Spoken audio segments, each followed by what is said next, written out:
Gentlemen, we have called you together to inform you that we are going to overthrow the United States government. Do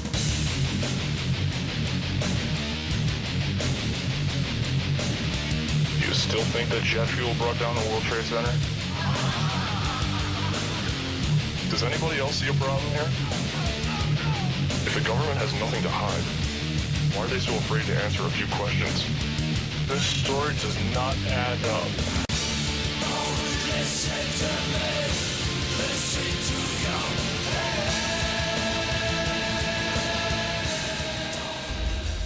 First off tonight, let's look at, well, something that isn't a shocker to Infowars.com viewers, but is shocking people in the UK media and the US media. The story is starting to get really big. Daily Mail reports Mitt Romney's wife had blind trust invested in Goldman Sachs sex trafficking fund. Now, the issue here is, and I'm not defending Mitt Romney's wife, it is a blind trust. It's kind of like Michael Moore invested in Halliburton. I can believe that she wasn't paying attention. But the real issue is hiding in plain view here. Why does Goldman Sachs have a fund connected to not just prostitution, but also sex slaves, which is a huge business the UN's involved in? DynCorp, Halliburton have been caught involved in it and never get in trouble. I mean, I challenge you to just go do some basic researches like Halliburton, DynCorp, sex slavery, child sex slavery, UN sex slavery, children's sex slavery. You won't get hundreds of articles. You'll get thousands. And it's like, oh, well, if some kidnapper grabs a kid on his own and rapes him, it's the end of the world, all over the news, shutting down whole cities, searching for him. And we should. People that hurt the innocents are the lowest form of trash. But when it's governments and big corporations, it's like, yeah, she was invested in the sex slave rings, the white slavery. How dare her? And I do think that it's immoral to put something in a blind trust and just claim, oh, I don't know what I'm investing in. It is a big cop-out. So it's a big strike against her and Mittens, Romney, Mr. Goody Two-Shoes. But the larger issue is, why isn't the media asking, why does Goldman Sachs, one of the most criminal organizations on the face of the world, top of the pyramid of the New World Order, pushing carbon taxes, all of it, why aren't they in trouble for being invested in all of this? So that's just a small tidbit of it. It reminds me of when Senator Graham from Texas got caught, financing porno movies, and he was Mr. Christian, Mr. Conservative. But that was with full-grown women. And so I didn't make that big a deal out of it. But this, when you're talking about sex slavery, which is these poor women in Europe think they're getting a job, they get kidnapped basically, pimps control them, but now they're doing it with underage people, those involved in this need to be executed. The only problem is you can't trust a government that's this criminal and who has been caught framing innocent people in the past. You can't trust them to carry out the death penalty. So I say lock them up, or put all these vampires on an island by themselves where there's no children for them to abuse. Incredible. And because we've gotten onto this subject, I thought I'd show you here with the document cam. What this illustrates is the same attitude of too big to fail with Goldman Sachs and JP Morgan creating derivatives and then demanding government with our tax money prop them up. And then they pose as our saviors and say, give up more of our rights. What it points out is too big to fail is also too big to go to jail. And how is Goldman Sachs getting away with this illegal sex trafficking? I mean, even if these women were of age, it's still illegal. But these are people that are being kidnapped. This is incredible. So hidden in plain view. I thought I'd dovetail that with a few articles that have come out that show these very same groups are above the law. You got Wells Fargo, that's Warren Buffett, and its subsidiary, Wachovia. Look at this number, $378.4 billion. $378.4 billion in laundered money over 2 years. Remember, this came out over a year ago, and no one even got in trouble. When it became an issue, they had to pay a 1.3% fine. So that's like I rob a bank and steal $1 million, and I pay a couple $1,000s basically to the cops. I mean, you're going to keep robbing banks. And it's just a few banks that are able to do this. 6 mega global banks, okay? And the top ones out of the U.S. are JP Morgan Chase, number 1. Then you've got the big brokerage outfit, investment bank, that does the dirty work, like it's Darth Vader to Emperor Palpatine. Emperor Palpatine is is J.P. Morgan Chase. Goldman Sachs is the Darth Vader enforcer. And then you go down the line, you've got Bank of America, you got Citibank, you've got Wells Fargo, and then you've got a consortium of Rothschild banks over in Europe. But really, it's 6 big conglomerates, and they are above the law. Here it is. Banks financing Mexican gangs admitted in Wells Fargo deal. Owning the aircraft, running it all, the weapons, everything. Okay? This government is an illegitimate joke. Do I like people that are involved in the drug trade? No, I think it's seedy and horrible. And the criminals that are involved in the drug trade locally would be involved in other things if drugs were decriminalized. So I get putting them in jail, but it's still all a fraud because the big conduit bringing the drugs in is the big mega banks. This is the New World Order. Mr. Secretary, I watched President Bush deliver a moving speech at the United Nations in September 2003, in which he mentioned the crisis of the sex trade. The president called for the punishment of those involved in this horrible business. But at the very moment of that speech, DynCorp was exposed for having been involved in the buying and selling of young women and children. While all of this was going on, DynCorp kept the Pentagon contract to administer the smallpox and anthrax vaccines and is now working on a plague vaccine through the Joint Vaccine Acquisition Program. Mr. Secretary, is it policy of the U.S. government to reward companies that traffic in women and little girls? That's my first question. My second question, Mr. Secretary, according to the Comptroller General of the United States, there are serious financial management problems at the Pentagon, to which Mr. Cooper alluded. Fiscal year 1999, $2.3 trillion missing. Fiscal year 2000, $1.1 trillion missing. And DOD is the #1 reason why the government can't balance its checkbook. The Pentagon has claimed year after year that the reason it can't account for the money is because its computers don't communicate with each other. My second question, Mr. Secretary, is who has the contracts today to make those systems communicate with each other? How long have they had those contracts? And how much have the taxpayers paid for them?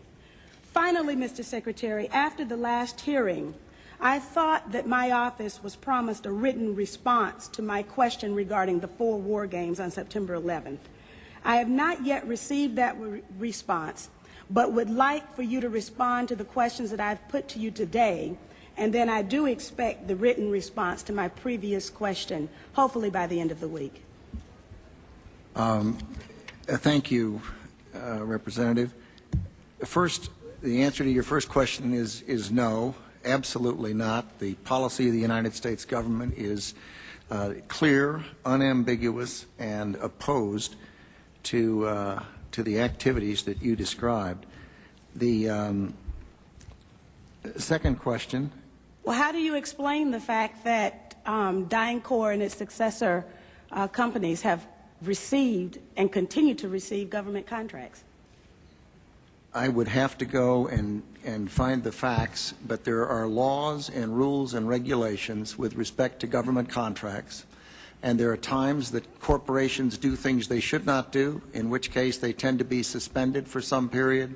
There are times then that under the laws and the rules and regulations passed by the Congress and implemented by the executive branch, that corporations can get off of out of the penalty box, if you will, and be permitted to engage in contracts with the government. They're not generally not barred in perpetuity. This company was never in the penalty box. If you could proceed to my second question, please. The second question.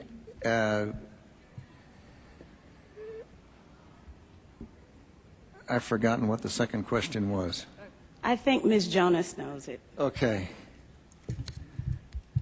Thank you, Ms. McKinney. I appreciate the question. I appreciate your interest in our department's financial condition, and we are working very hard on that program. I've just come back recently. I understand that you're working hard on it, but my question was, who has the contract? How long have they had that contract, and how much money have we spent on it? In general, we spend about $20 billion in the Department on Information Technology Systems. The accounting systems are part of that. I can get you the exact number for the record of what we spend on our current, what we call legacy systems, and those that we're moving toward. And who has the contracts? That would be a multitude of individuals. Could you name some, please? Well, I think off the top of my head, well, I would rather not. I'd rather provide that for the record. That's not privileged information, is it? I'm sure it's not. Well, please. Yeah. And we still have time, so please. I would be glad to provide for the record. I don't want to talk from the top of my head and be incorrect. On your first question, I'm advised by Dr. Chu that it was not the corporation that was engaged in the activities you characterized, but I'm told it was an employee of the corporation, and it was some years ago in the Balkans that took place. It's my understanding that it continues to take place, and is that right? Yes. Well, if you can give me information to that effect, I'm sure you are interested in all of the information that I have, and I'll be more than happy to provide it to you. Good, thank you. But I would also like to get information from you. Okay. For example, the information that I just requested about who has those contracts. Certainly. Let me assure the gentlelady that we'll make sure that this exchange of information takes place, and Mr. Secretary, if you can get back with us on the DynCorp story, we'll get that to the gentlelady. Thank you, Mr. Chairman. We'll get back on both of the first two questions, but the Congresswoman has raised the other question twice now, and I'd like to have General Myers respond because you mentioned it in the last hearing, and I think it would be helpful to get the answer, even though we're on red, if you don't mind, Mr. Chairman. General Myers, go right ahead. But I would like to have the answer in writing as well, as I thought my office was promised. Okay, I don't know about the promise, Congresswoman, but could you repeat the question to make sure I'm answering the right question? This is 9/11 question. The question was, we had 4 war games going on September 11th, and the question that I tried to pose before the Secretary had to go to lunch was whether or not the activities of the 4 war games going on September 11th actually impaired our ability to respond to the attacks. The answer to the question is no, did not impair our response. In fact, General Eberhart, who was then the commander of North American Aerospace Defense Command, as he testified in front of the 9/11 Commission, I believe he told them that it enhanced our ability to respond, given that NORAD didn't have the overall responsibility for responding to the attacks today. That was an FAA responsibility. But they were 2 CPXs. There was 1 Department of Justice exercise that didn't have anything to do with the other 3.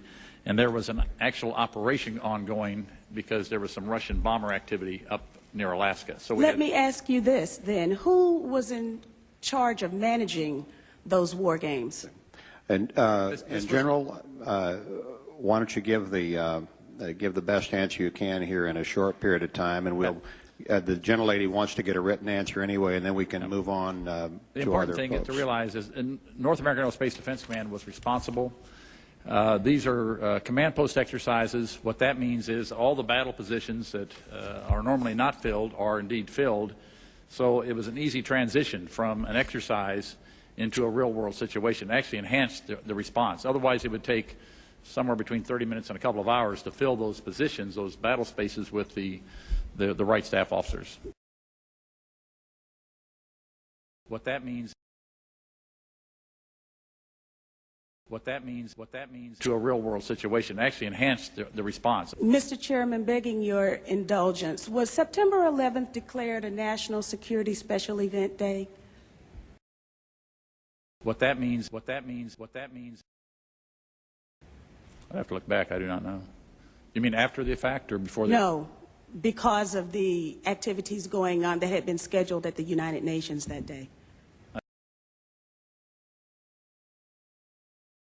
I'd have to go back and check. Don't know. Thank you. Okay. I thank the gentlelady. The chair would ask the gentleman from South Carolina to indulge us in that I should have called on Mr. Marshall here in the regular order and missed him, and the gentleman was here. So, if that is that okay, Mr. Wilson? We'll recognize the gentleman from Georgia, Mr. Marshall. Thank you, Mr. Chairman, and I appreciate Mr. Wilson's indulgence.